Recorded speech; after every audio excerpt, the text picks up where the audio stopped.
Presidente, na verdade a minha fala é mais para dizer que eu fui crítico à criação da CPI, porque a visão crítica se baseava no fato de não haver um fato determinado. Não foi consenso isso, a Justiça até agora não decidiu sobre a iniciativa de ação perpetrada aí pela deputada Érica, o que não deixa de ser um prejuízo. A Justiça ser lenta cria sempre uma insegurança. Em todo caso, a CPI continua, não é? E eu tenho participado, tentado dar minha contribuição, baseado na minha visão de mundo, na minha visão política, numa visão de desenvolvimento e numa certeza de que o Brasil é muito desigual, é muito violento e que algumas coisas nós não vamos resolver aqui.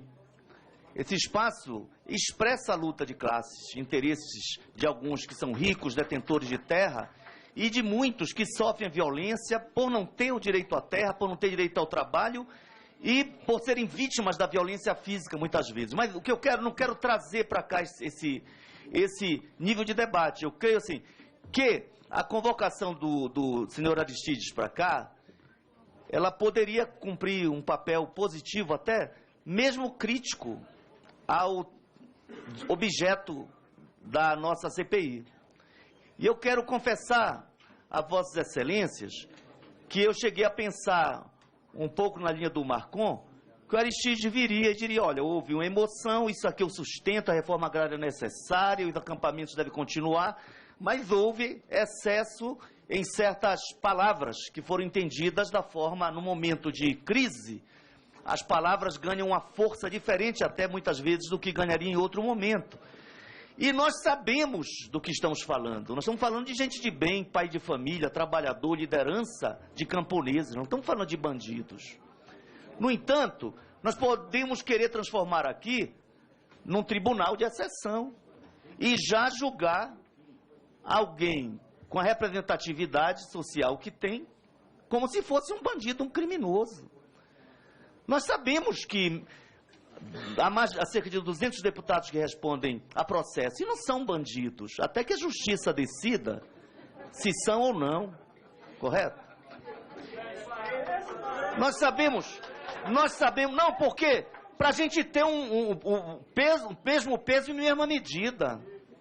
Da mesma forma, não podemos aqui, até se eventualmente houve algum excesso na fala do Aristides, isso é uma questão. Quando eu vi aqui deputados propondo a prisão dele, eu digo que estava correta. Eu estava errado, eu fui ingênuo. Está correto, conseguiu um habeas corpus, porque o objetivo, me parece, que foi declarado, era constranger uma liderança social, com um fundo político que vai para além da CPI, que tem a ver com a crise que nós vivemos e com o debate sobre impeachment ou não impeachment. Ora, se a gente for aqui pegar... Hoje mesmo, deputados propuseram reagir com violência, com uso de armas.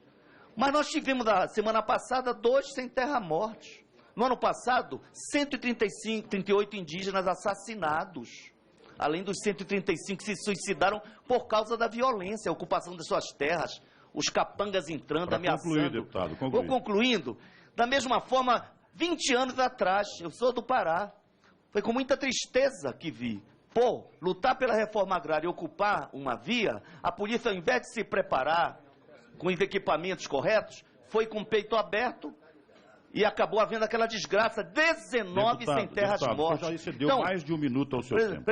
Eu queria só parabenizar vários deputados que, apesar das nossas diferenças, tiveram uma postura dentro do que o nosso regimento. Se me permite, eu concluo com isso. A deputada Tereza Cristina foi na linha, o Serralho e o Saquete também, obedecendo o regimento. A única questão que eu acho que não cabia aqui nos 2 últimos companheiros é partido político. Acho que isso não interessa. O cidadão pode ser de qualquer partido político, de nenhum partido político. Está concluído o seu tempo. Bom, não, obrigado.